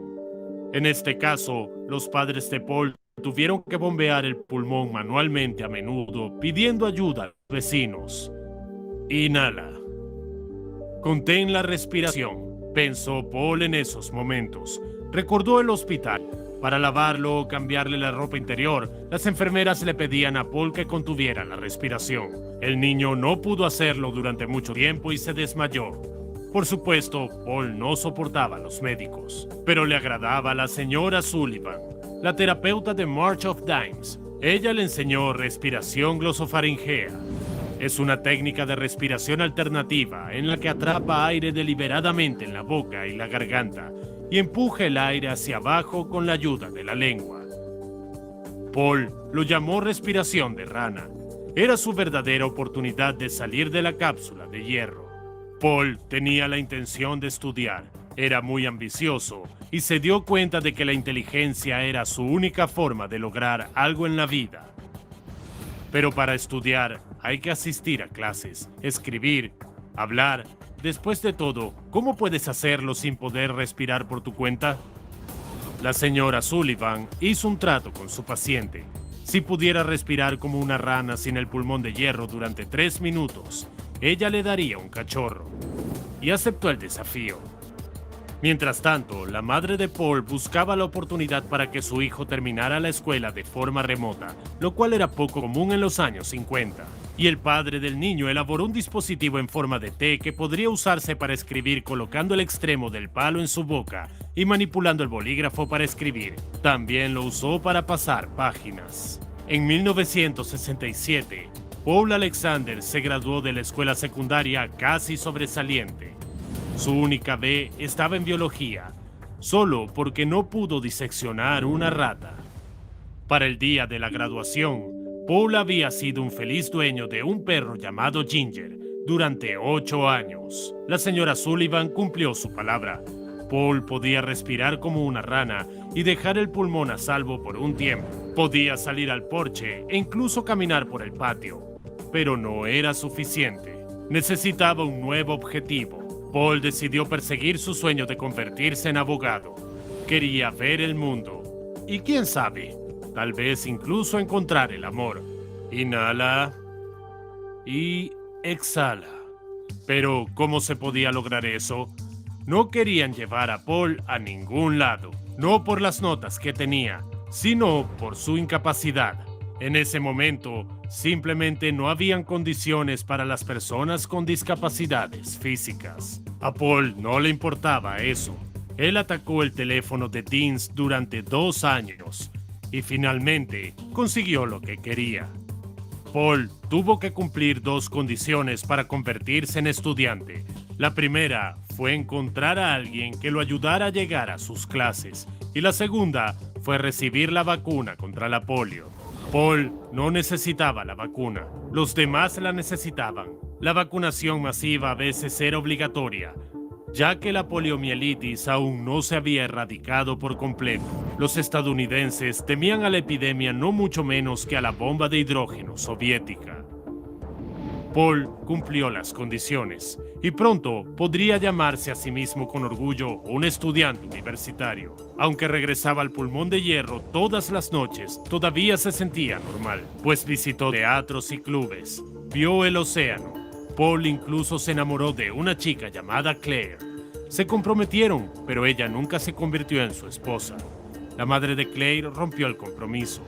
No quería que su hija se convirtiera en la enfermera del hombre adulto con el cuerpo de un niño de 8 años. Y aunque Paul era bueno para conseguir lo que quería, esta vez decidió no complicar la vida de Claire. Paul estaba a punto de dejar Dallas. Respira. Paul se transfirió a la Universidad de Texas, Austin. Sus padres estaban consternados. ¿Cómo planeaba vivir solo tan lejos de casa? Paul contrató a un cuidador y se mudó al campus con su pulmón de acero. Pero cuando comenzó la escuela, el cuidador contratado no se había presentado. Los chicos de la hermandad universitaria cuidaron de Paul durante el primer mes, hasta que llegó otro cuidador. Incluso pudiendo dejar la máquina durante unas horas, Paul siempre dependió de la asistencia. Pero eso no impidió que Paul Alexander, de 40 años, se presentara un día en la sala del tribunal con un traje de 3 piezas y ganara el caso. Su sueño se hizo realidad. Obtuvo un título y comenzó su propia práctica. Paul se las arregló para vivir y trabajar sin tener en cuenta el pulmón de acero. Hasta que un día se estropeó. La máquina no fue diseñada para funcionar de forma continua durante 70 años. Pero ese es el tiempo que le sirvió a Paul. En el 2015 hubo una fuga de aire debido a los sellos del cilindro desgastados. Pero, ¿por qué Paul no utilizó ninguna de las tecnologías modernas? El pulmón de hierro es la única máquina con presión negativa, que es lo opuesto a la presión atmosférica. Todo el equipo nuevo tiene presión positiva y no habría ayudado a Paul, cuyos pulmones están atrofiados. La única tecnología que usó fue YouTube. Paul publicó un mensaje en forma de video y encontró un mecánico que estuvo de acuerdo para fabricar las piezas necesarias manualmente, porque los pulmones de hierro habían estado fuera de producción durante años y no se encontraban las piezas. Ahora Paul tiene 74 años. Ha sobrevivido a todos los que conocía, incluyendo su hermano.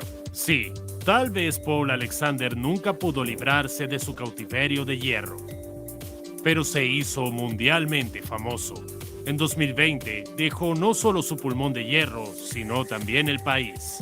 Es un verdadero héroe, como en su libro 3 minutos para un perro, que inspiró a miles de personas en todo el mundo y volvió a Paul una persona inmortal.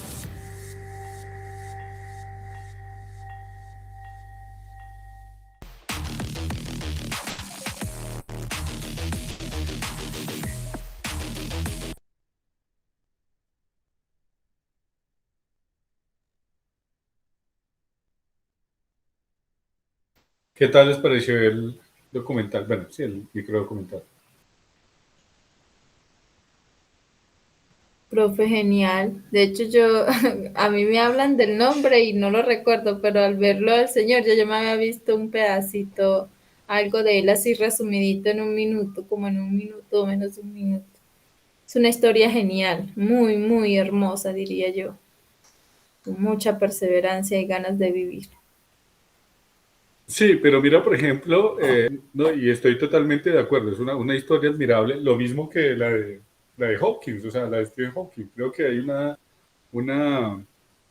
una cierta similitud entre Paul y Hawking alrededor del tema de cómo se pudieron anteponer a las dificultades y tener una vida, digamos, larga y productiva.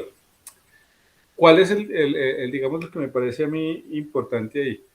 Estos hechos que son admirables de personas que realmente son valiosas, no pueden ser una excusa, bueno, una excusa no, más bien una justificación para decirle no a la eutanasia. ¿Sí? Es decir, si alguien entra en una situación como la de Paul o entra en una situación como la de Hawking, además porque Hawking creo que tiene esclerosis múltiple, bueno, tenía, o sea, la misma que es la razón por la cual esta señora está pidiendo eutanasia.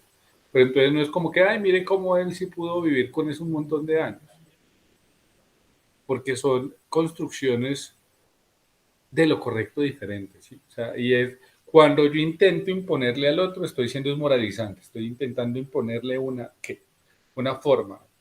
¿Qué pasa mucho, por ejemplo, ahorita con lo de la interrupción voluntaria del embarazo, incluso la maternidad? O sea, ¿cuántos debates hay ahorita, por ejemplo, sobre, y de todos los lados? O sea, porque también hay quiero ser muy claro con algo. Esos discursos moralizantes son de todos los lados. Es decir, tanto está el que dice, no, es que usted no puede hacerse la eutanasia porque mire cómo hay gente que ha vivido toda su vida con dificultades, como el que dice que sí es que se la tiene que hacer. Y vamos, por ejemplo, a este caso, que me parece importante. El tema de la paternidad deseada. ¿Sí? Ni siquiera estoy hablando del tema de la, del tema del aborto, sino el tema del deseo de la maternidad y la paternidad. Hay gente que dice que no quiere tener hijos, que eso está mal, que pereza, pero terminan intentando convencer a los otros de que no tengan hijos. ¿Sí? Ahí están siendo moralizantes. Porque una cosa es que la decisión personal de uno sea esa, ¿no? Yo no quiero tener hijos, no lo voy a hacer, me voy a hacer la vasectomía o el cierre de trompas de Falopio, porque no está en mi concepción la paternidad y la maternidad. Y otra cosa es que yo crea que eso que es algo correcto para mí, que moralmente es correcto para mí, deba ser se vuelve un deber ser para los demás. No es que está mal todos los que tengan hijos, veo a alguien con 3 hijos, digo que es un problema la naturaleza, porque si ves ahí estoy siendo moralizante, estoy imponiéndole, estoy intentando imponer, coaccionar al otro. Y eso, por ejemplo, es algo que hay que replantear, o al revés. Quien desea la maternidad, que tiene varios hijos, que es feliz en el tema de su...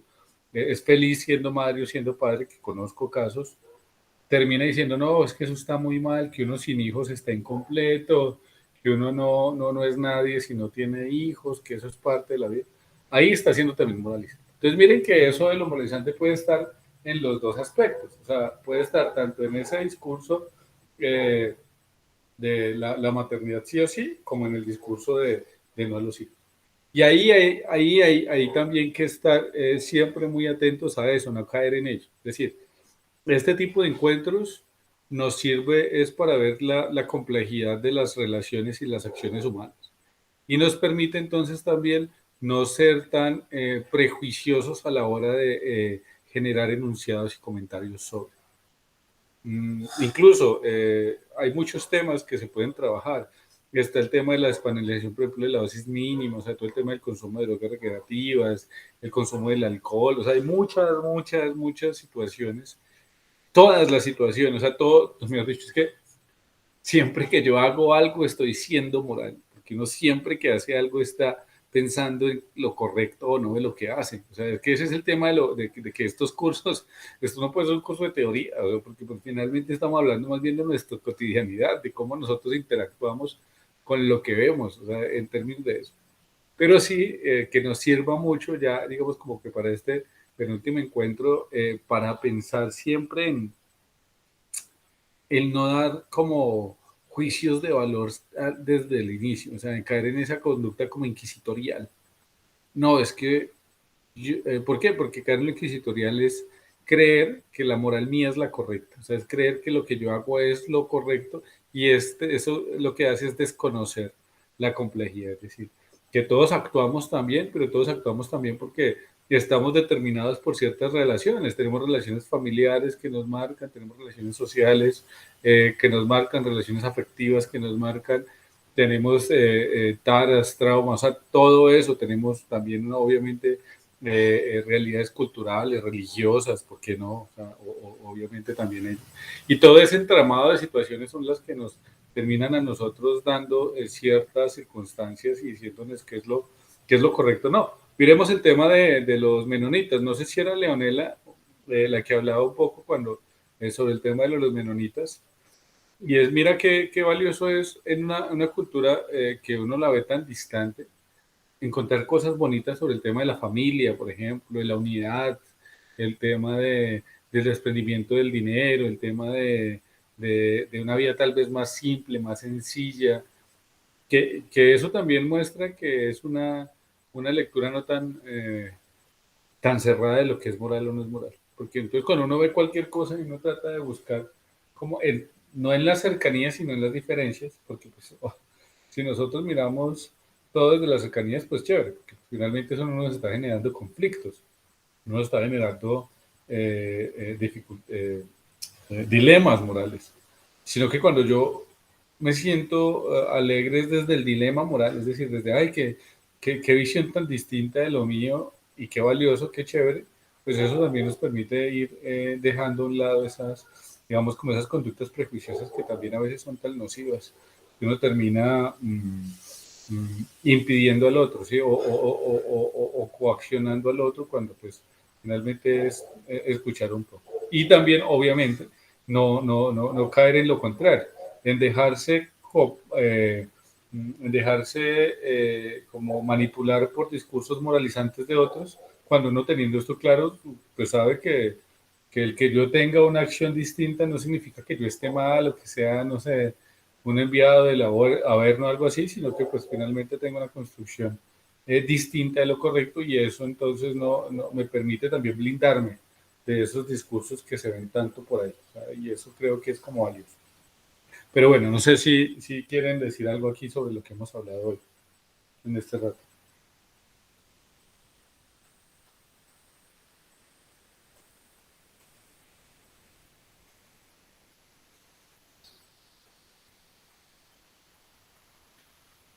¿No? ¿Alguna circunstancia, por ejemplo, que me puedan decir sobre eso? Cuando han sido víctimas de discursos moralizantes, por ejemplo, de otros, ¿O ustedes de pronto han caído en eso de tener una actitud moralizante frente a otros? Es normal, o sea, no, la idea es como ir como teniendo eso para el análisis, no es para generar tampoco como juicios entre nosotros. O han cambiado, por ejemplo, su estructura de lo moral en un tiempo determinado. A mí me pasa mucho, yo puedo hablar de muchos casos en los que he ido variando eso. No sé, Leonela o Mildred, además, por ejemplo, el tema del control de la mujer sí que ha cambiado en los últimos años. Yo creo que en la última década, los últimos 10 años se ha ido como generando una visión muy distinta de ello. No sé si quieren como comentar sobre ello en los últimos minutos para no dejar esto tanto en monólogo.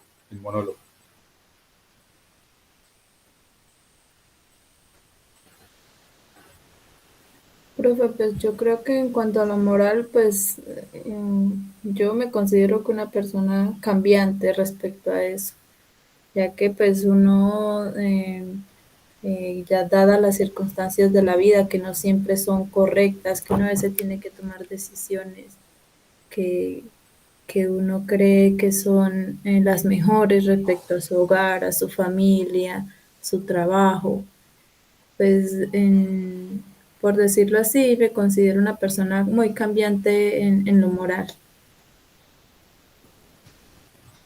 Sí, Pues sí, es algo que pues no puedo decir que es para mal, porque yo siempre lo hago pues en el tema del cambio, lo hace uno siempre como pensando en el bien de uno, tanto en el bien de uno como persona, tanto en el bien de los demás, de la sociedad, en cuanto al trabajo, la universidad, en todo lo que comparte uno a diario, uno está conviviendo con otras personas.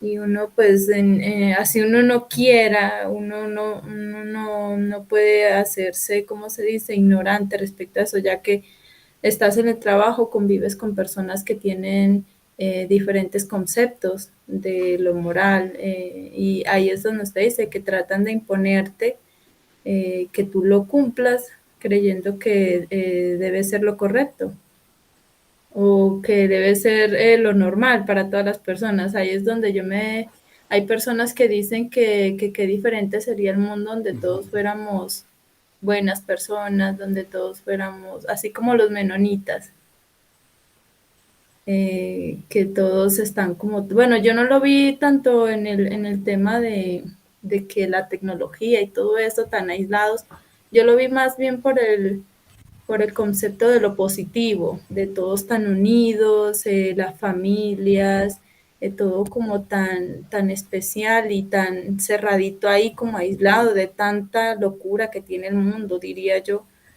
Y pues no sé, a mí me gustó por esa parte. Y en lo moral, pues sí, uno cambia todos los días tiene algo nuevo para sobrellevar. dale. Y muchas gracias, Mildred. ¿Y Leonela? Profe, con respecto a lo que dice mi compañera, pues tiene mucha razón, uno pues es muy cambiante con respecto a la moral, pero yo siento que yo soy un poco más liberal, porque por ejemplo, como usted lo decía, hay personas que usted le imponen, pero no ven pues más allá de lo que uno puede pues lograr hacer, pero pues yo siento que por ejemplo, si alguien tiene esa idea y para él es bien, pues yo simplemente dejo que lo haga y no lo critico, no le digo si está bien o está mal, porque yo sé que si eso lo hace feliz y él se siente a gusto, pues es su moral, es su manera de pensar. O sea, siento que soy más liberal con eso, con la moral de cada persona. No me gusta juzgar, no me gusta criticar, porque pues uno nunca sabe qué esté pasando por esa cabeza o qué problemas pueda estar pasando, o qué sueños o deseos esté aspirando, porque también me hace acordar al video que nos vimos con respecto a la señora que se dejó hacer ese montón de cosas y dejó pasar esos límites, y entonces me hace pensar como en las personas también, o sea, como que no sabemos qué límites quieren tener las personas con los demás, entonces es como cada moral de cada quien. Dejo ¿Te pasar. refieres? Dale, no, muy bien, Leonela. ¿Te refieres a Ágora? Sí, no, me refiero a la señora ¿cómo es que usted? Bueno, la señora del museo, que ella se dejó hacer Ah, bastante ya, cosas. sí, claro, ya entiendo, sí, la artista, sí. Sí, o sea, los límites de las personas también puede ser algo, pues tienen una moral bastante diferente a los demás, entonces ser más bien liberal a los límites de las personas, a lo que piensan, a lo que hacen, a sus actos. Sí, también es que hay una cosa ahí, por ejemplo, de que como nosotros cambiamos tanto, como lo decía eh, Mildred, claro, o sea, la sociedad cambia tanto, pero finalmente digamos como que las concepciones morales también varían. Por ejemplo, diremos el tema del concepto de familia hace 30 años, que 30 años pues técnicamente no es mucho. Si nos miramos como sujetos históricos, 30 años no es mucho, pero en 30 años, aquí en Colombia por lo menos el concepto de familia ha cambiado muchísimo, porque hace 30 años, ¿qué era lo que se esperaba? Pues poder casarse rápido, para poder tener hijos, para poder tener un hogar y una familia. Hoy no, hoy no sé, hace 30 años alguien de 20 años, si no estaba con el novio comprometida, ya lo estaba dejando el tren. ¿Sí? Hoy alguien a los 20 años no está pensando en matrimonio. Es extraño pensar en los 20 años que se vaya a casar, porque usualmente esas edades están más llegando a los 30, incluso la maternidad ha pensado así. Entonces la maternidad se pensaba a los 17, 16 años, 18, nuestras abuelas tenían a los 15, 14, y eran las edades concebidas como correctas.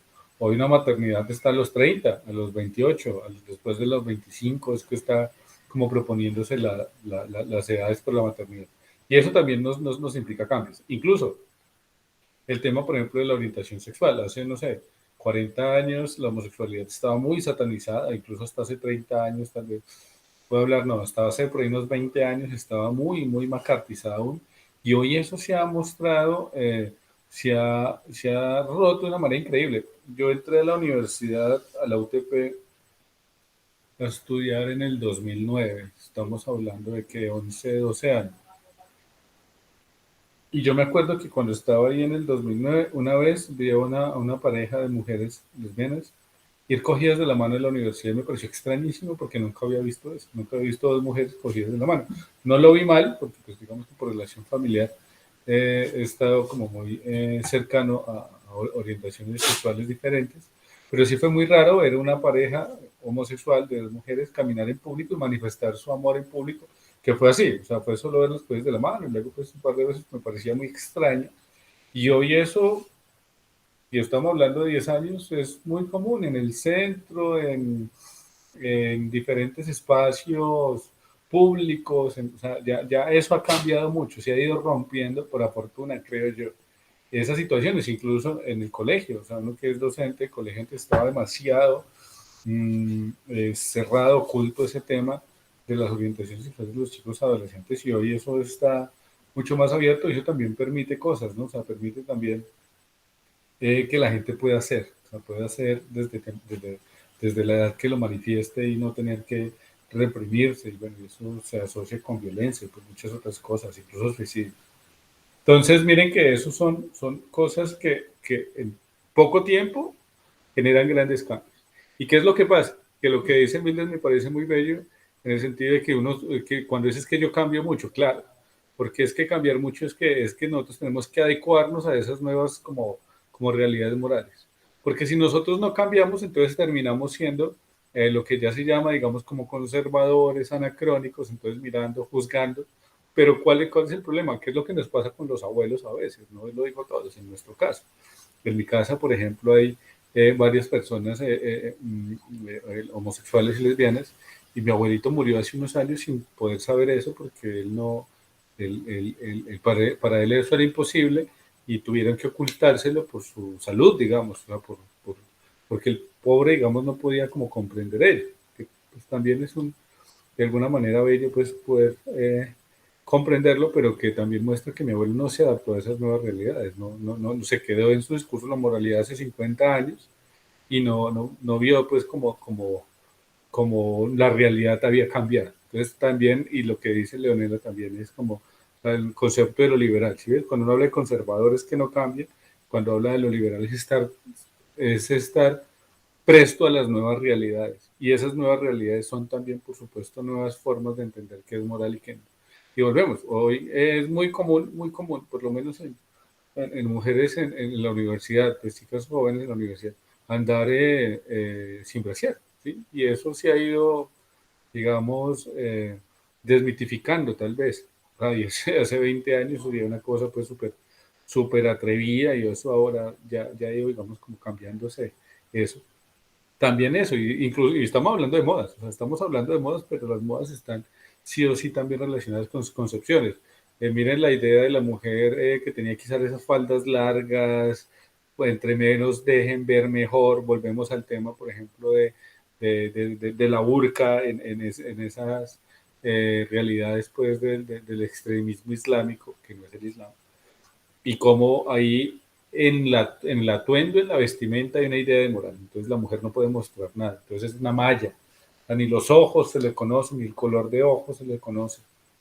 Y entonces el polo opuesto en ese caso, en la estética, es poder andar con la mínima ropa posible por cualquier lado sin que eso se genere, se vuelva una forma de ser juzgado por el otro.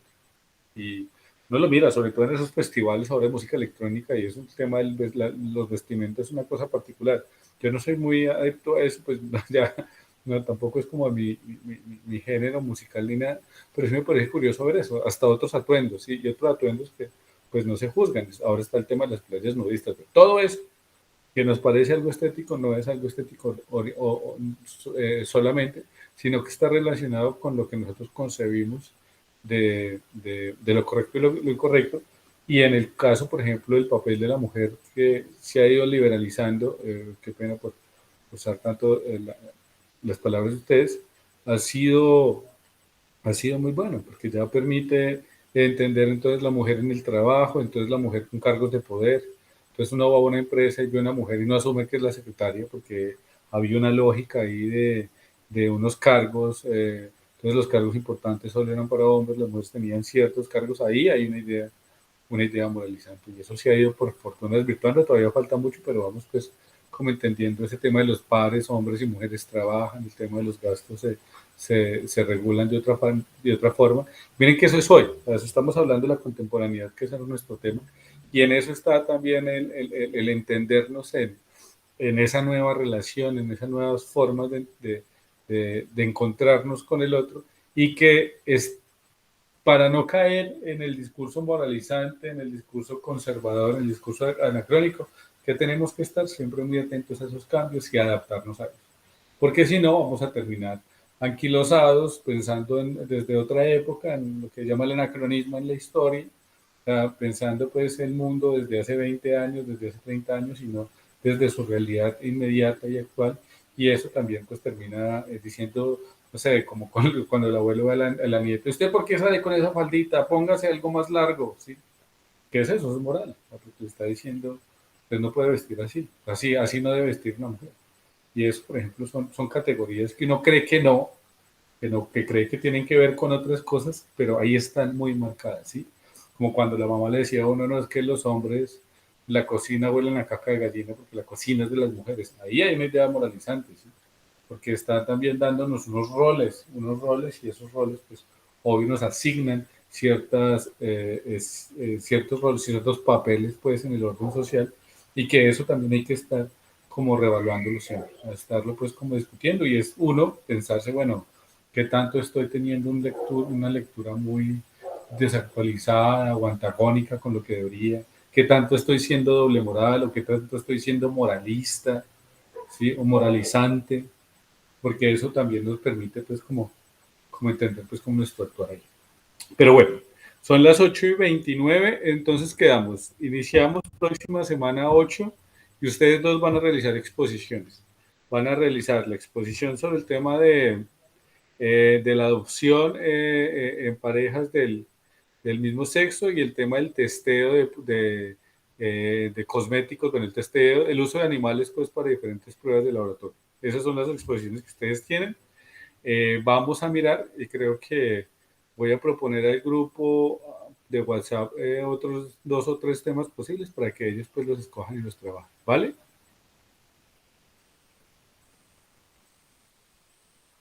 Sí, Bueno, profe. profe, Listo.